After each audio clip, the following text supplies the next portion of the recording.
This is Philip H. Anselmo, and you are listening to Talk to Me with Joshua. Fucking Toomey, Josh Toomey. What is up, everybody? Welcome into Talk to Me. This is episode 210. The guest this week is Chris Czynszak of the Decibel Geek Podcast and the Rockin' Pod Expo 2019. So, and Chris is already on the line, so let's go ahead and welcome him in. Chris, what's up, man? How you doing? Great, man. Thanks for having me on again. Oh, you know, anytime I can get you on. We tried to have you on the live show last Thursday, which you can always hear Talk to Me live Thursday nights, 8 p.m. Eastern time on Uncontrolled Noise. But, man, if anything could go wrong on that episode, it went wrong, even including the Chris Czynszak interview. So to make up for that, I was having you on the show. So it's now the lost tapes, right? Yeah, I listened back to them. I was like, yeah, I don't know if I'm going to put this up online or not. But it was good stuff. It was good getting my feet wet trying to do a live show. The cool part about it was, you know, you feel like you're broadcasting to people, so whatever you say goes. Like with a podcast, I know you and Aaron can kind of like, you know what, I didn't really like that take, let's edit that take, or let me start that over or something. But when you're live online or on radio, you got to stick to what you just said. Yeah, that's why I don't do a live show. Right. Nice. It was fun though. I enjoyed it. Got to play some tunes, and I got to spout off about a few things. And I might release the tapes. I don't know, but you know.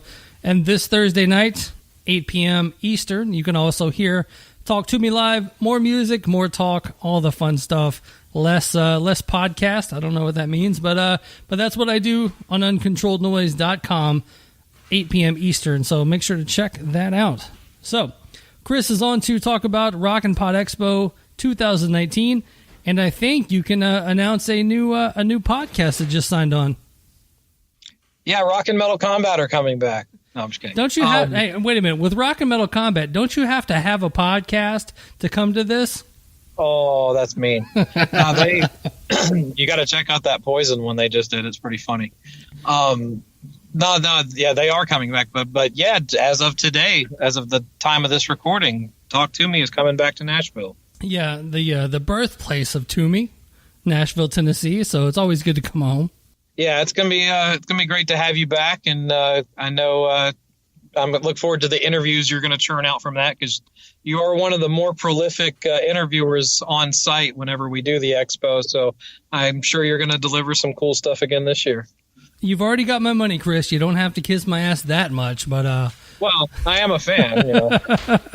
I think I've probably gotten some of the bigger headlines at the Rockin' Pod Expo, but it's fun. It's fun to listen to everyone's interviews, especially, you know, like when I've done an interview with somebody, I want to hear what other people talked about with them, and you're like, wow, I didn't even think about that topic or whatnot, and you go through so many emotions hearing other people talk about things with these artists, and you know, I'm going to hit them from a certain angle, and you know, Cobras and Fire are going to do a certain thing, and Decibel Geek's going to do a certain thing, and it's fun to hear like everybody else's interpretation of how they're going to interview the same people.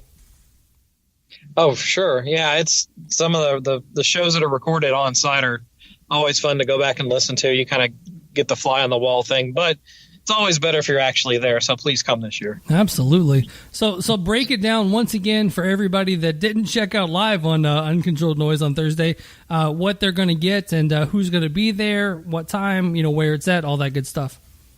Okay, so I guess it's a 2-day event, and technically, because we're doing it all on site. It's Friday night, August 9th, and Saturday all day, August 10th.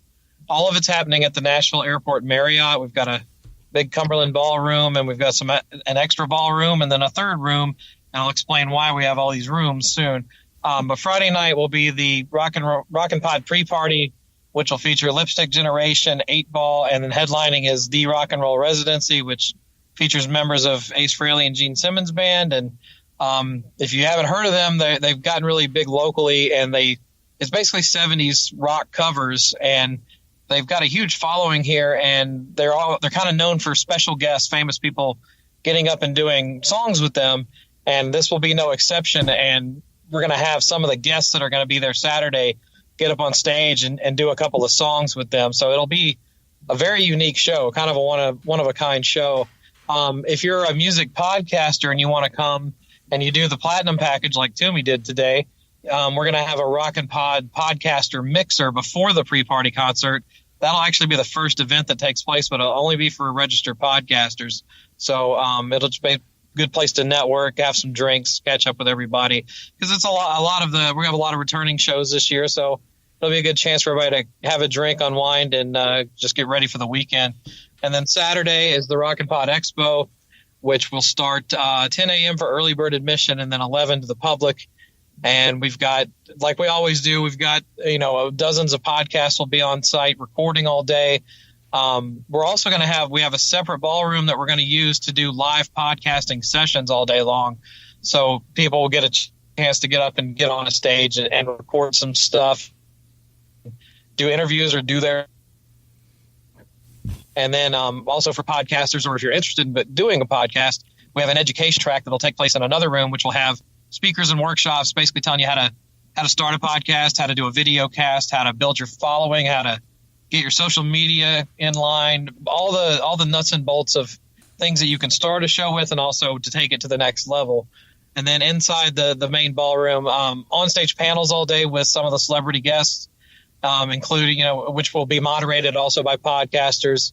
And we'll also have our mutual friend Tom Hazart, who runs EMP Label Group, has an expo in Florida called the Playback Independent Expo. Well, he's going to do some Playback Independent Expo sponsored music business panels at the main stage, which will feature some celebrities too.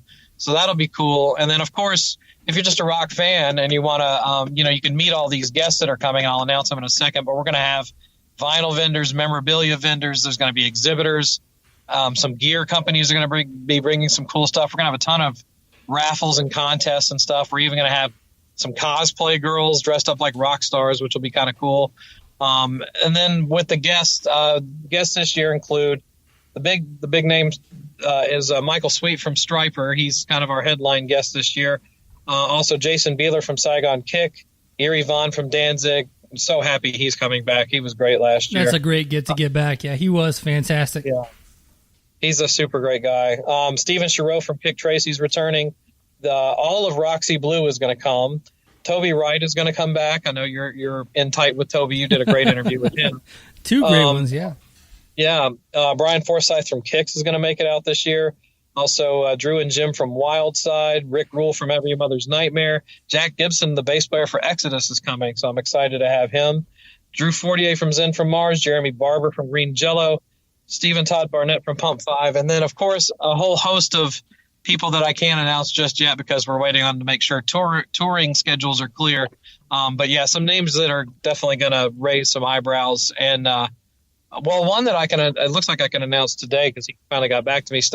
Anthony from Tora Tora is going to be joining us. He'll be there a little later in the day. And also, speaking of later in the day, the expo will wrap up around 5:30, 6 o'clock, and then at 7 o'clock in the main ballroom, we're going to do an acoustic after party with some of the guests. And we'll have some of the guests doing 2 or 3 songs each.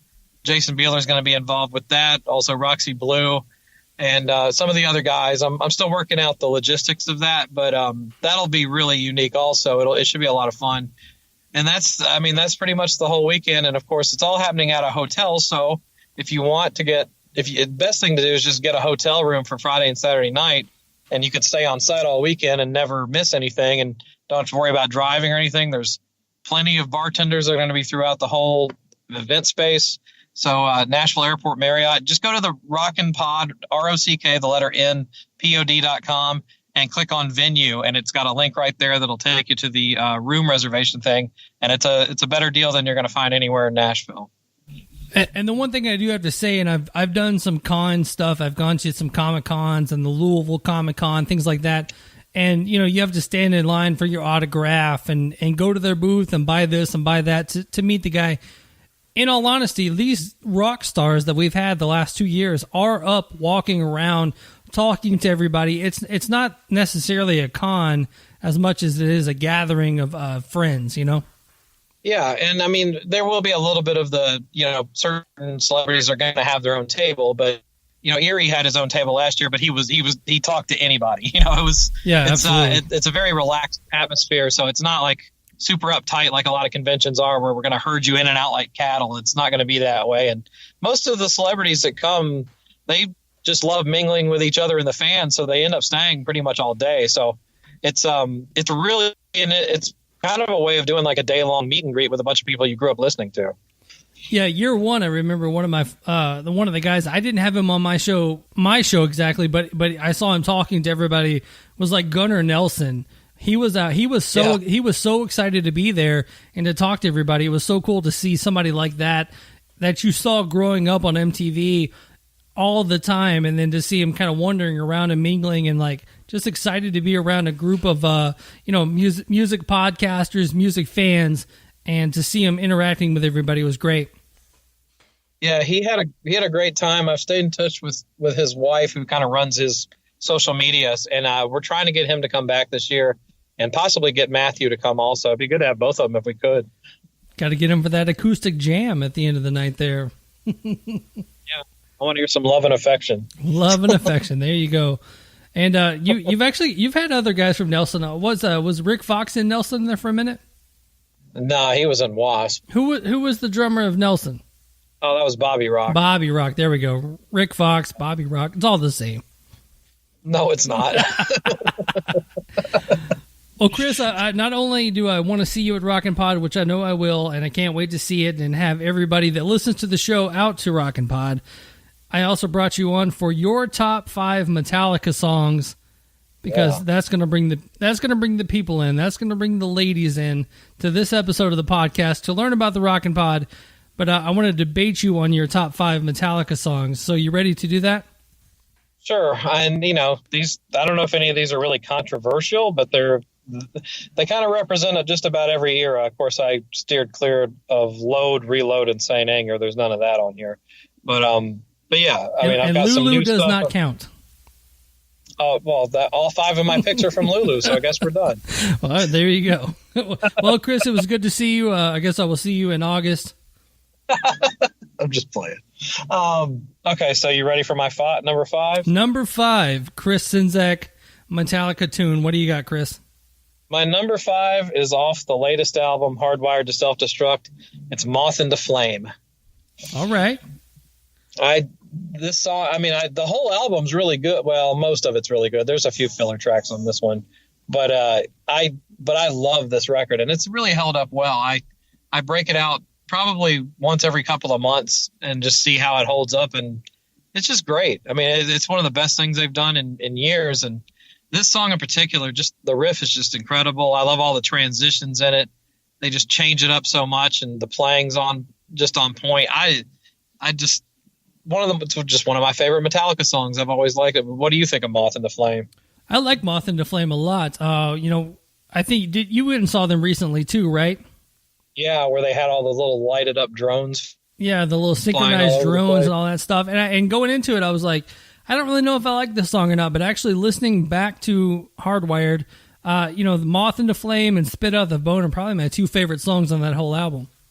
Yeah, and Spit Out the Bone didn't really grab me at first, but it's become probably my 2nd favorite song on the album. It's just, it's awesome. I posted about it earlier. Now That We're Dead is a great track too. Absolutely.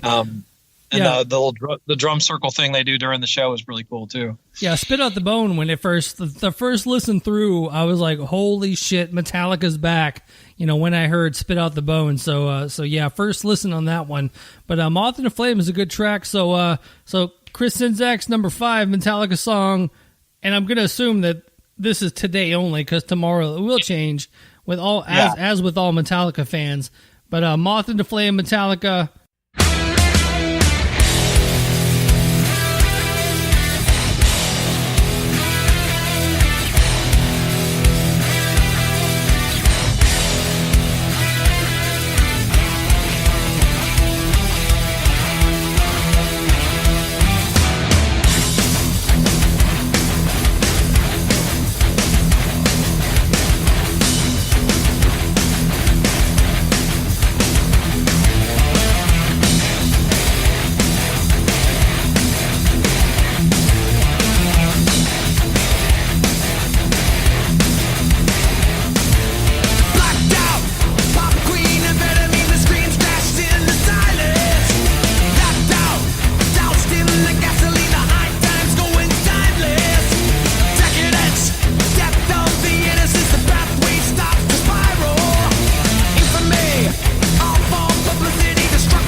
off into the flame.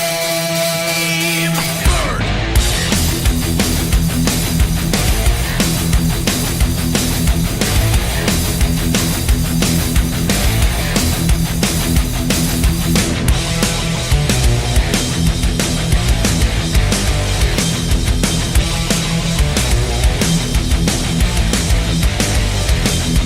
Guarantee your name, you go and kill yourself. The vultures feast around you still. Overdose the shame and insecurity. One won't do that this full well.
Death scene, black curse, the limousine, a grave filled with seduction. Vaccine, fame does the murdering, she builds up for destruction. So light it up, light it up. Another hit erases all the pain. Bulletproof, oh no excuse. You're falling, but you think you're flying high, high again.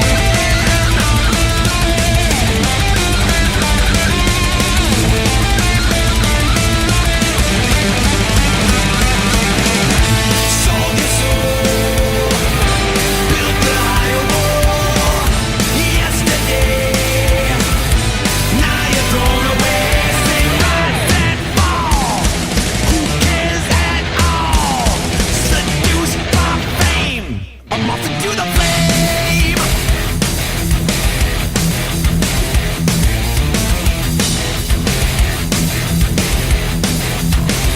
Addicted to the fame.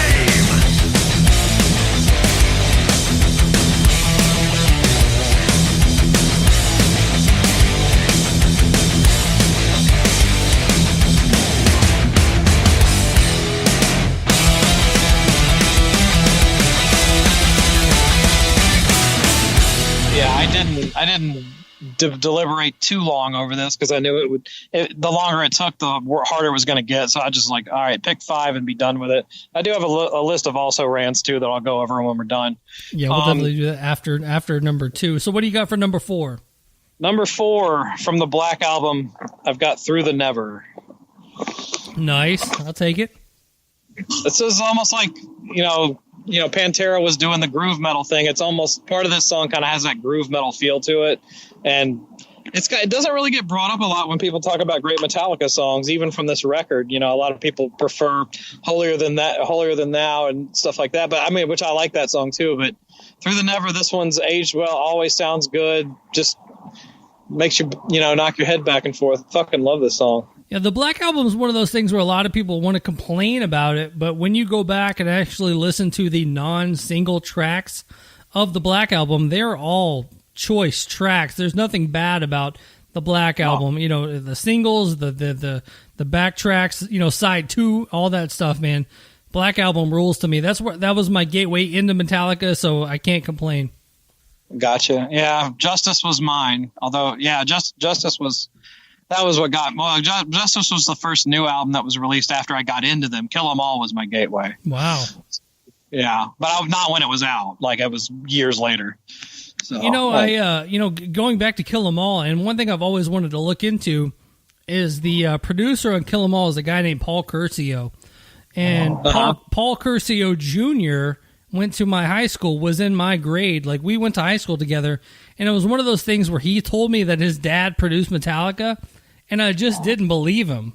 And then and then like later on in life, when I actually like read the liner notes, got a little bit more into it. It's like, oh shit, your dad really did produce Metallica. And honestly, I think Paul Curcio Sr. has passed away now. I'm not going to Google check that, but I do believe he passed away. But yeah, man, I remember in high school in Hendersonville, Tennessee, Paul Curcio was there to talk to, and I never did do it, man. Yeah, crazy. Yeah, I was just going to say, get me in touch with him so I can do an Albums Unleashed with him. You might need a Ouija board for that, but we can try it out. We tried it with Mark St. John. It didn't work. Too soon, man. Too soon.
So for my number 3 off the Master of Puppets album is Disposable Heroes. Man, you cannot go wrong with your list so far. I was going to argue with you, but man. Oh, okay. Well, yeah, I didn't pick Nothing Else Matters, so don't worry. Which is, if you look at Spotify, which is like their number 1 most downloaded song. Disposable Heroes? No. Nothing Else Matters.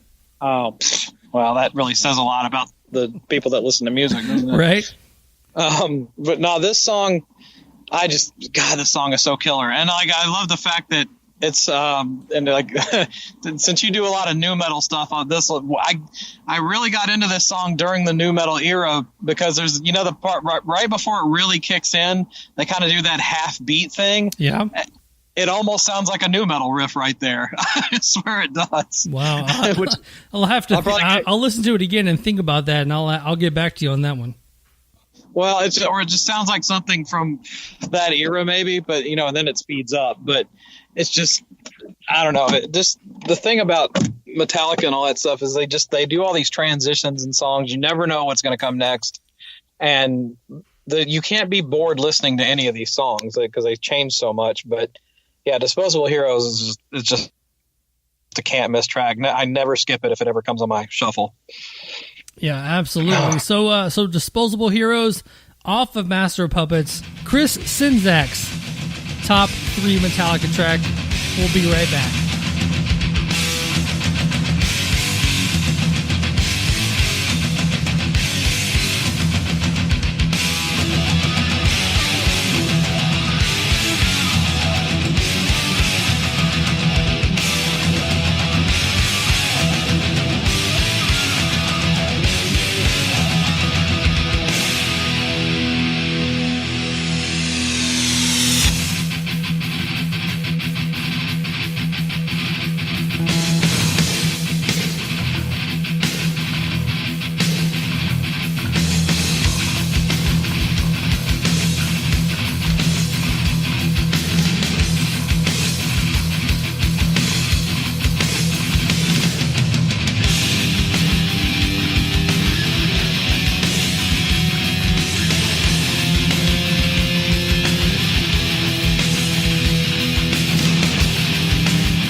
servant, you blind man.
All right, Chris, what do you got for number 2?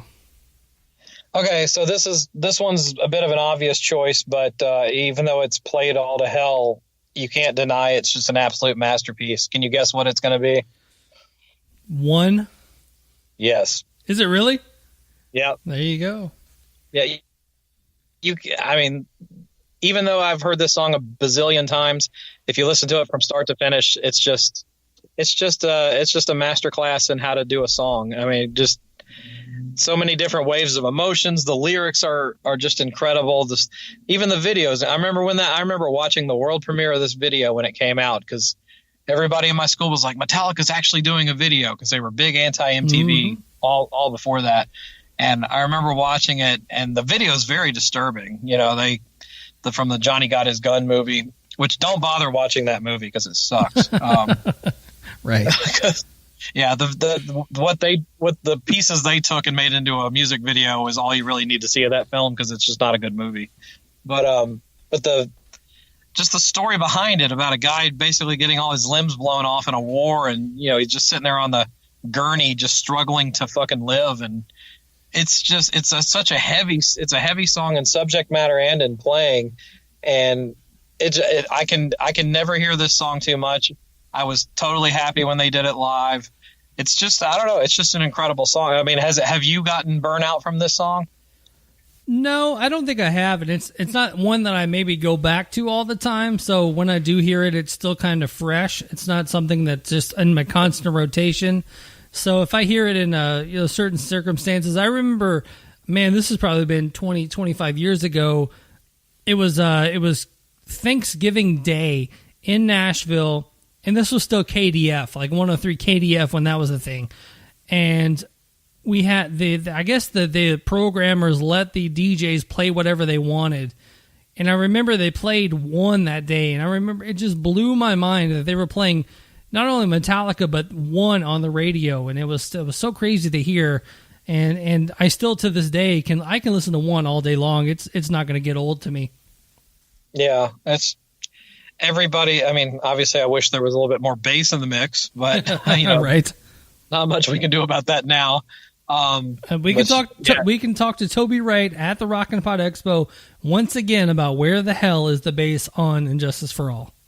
Yeah, he's got a great story about having to mix that record and wanting to pull his hair out. And Toby's bald now, by the way, so that should tell you enough. That's why there's no bass on it. Yeah, actually, that's probably one of the biggest stories to come out of the Rockin' Pod Expo was my interview with Toby Wright, him wanting to remix Injustice for All. So there you go. Oh, I wish he would. It would be cool to hear it. I'm sure you've heard "And Justice for Jason." I have, but Injustice for Jason is someone else playing bass on Injustice for All. So it's like it's close, but it's not the same. I think there are some people that try to dig out the bass on that and try to pump it up a few dBs. But if you'll watch the One video and you listen to the song, it cuts to Jason playing bass, and he's playing like these bass lines that you've never ever heard in your whole life. Like it's insane to watch him play One along with One, and you're like, I don't know what you're doing there, Jason. I've never heard that in my life. Yeah, the "And Justice for Jason" is kind of the equivalent of fan fiction. Absolutely. All right, well, here's One off of Injustice for All. And we will be back with Chris's top Metallica song momentarily.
to machines that make me be. Cut this life off from me. Hold my breath as I wish for death. Oh, please, God, wake me.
All right, guys, we got Chris Czynszak of the Decibel Geek Podcast, Rockin' Pod Expo on the line.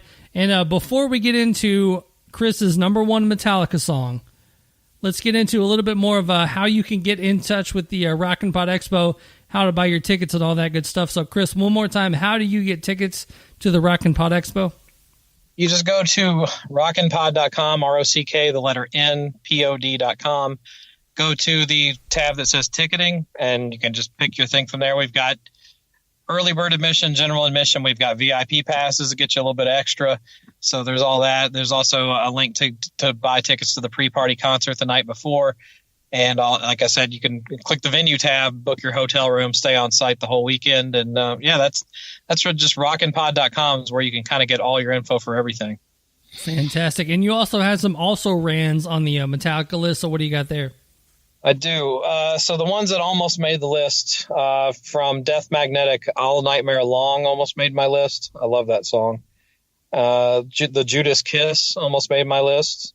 Blackened, The Shortest Straw, Battery, of course, Master of Puppets. And here's an oddball, Escape. Even though James hates it, I love it. Creeping Death and Whiplash. Yeah, I do believe Escape is like James's least favorite Metallica song, because that was the one song that they were told to write a hit, and they wrote Escape. Yeah, I think it's a great song, though. I disagree with James on it. I wish they would play it live more often. Yeah, I think they've played it live one time. Yeah, they did it was it the Orion Fest? Something like that. Yeah, that's crazy. Yeah, and he even, when he introed the song, he was just like, I guess we have to do this one. No, it's a good song, man. I like all of that early stuff. So what do you got for number one? Okay, my number one, and this has been my number one Metallica song since I first heard Kill 'Em All, probably 1987, 88.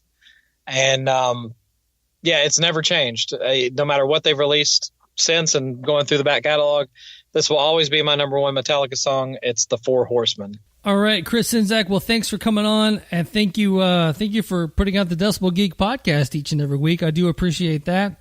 We'll see you Rockin' Pod Expo in August and all that good stuff. So thanks for coming on the show, man. Thanks for having me. I'll see you in August, buddy. All right, cool. So Chris Czynszak's number one Metallica song, The Four Horsemen, and I will talk to you guys momentarily.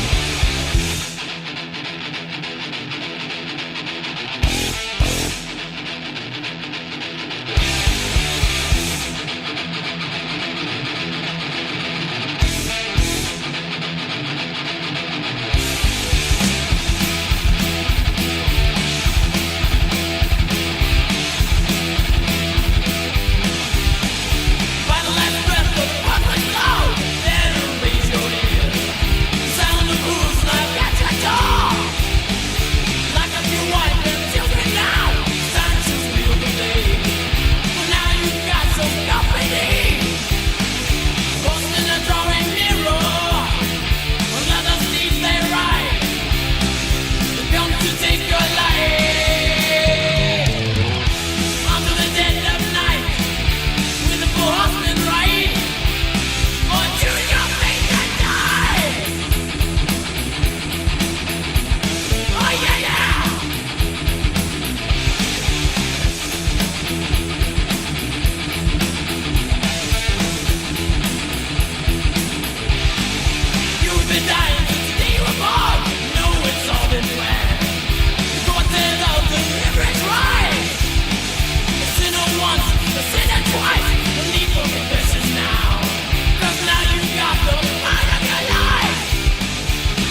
it's a podcast.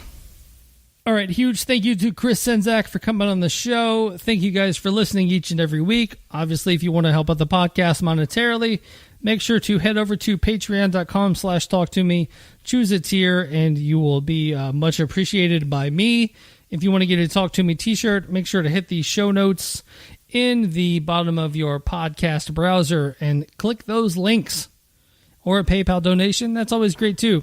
So for the Talk To Me podcast, I am Joshua Toomey, and I will talk to you guys next Thursday.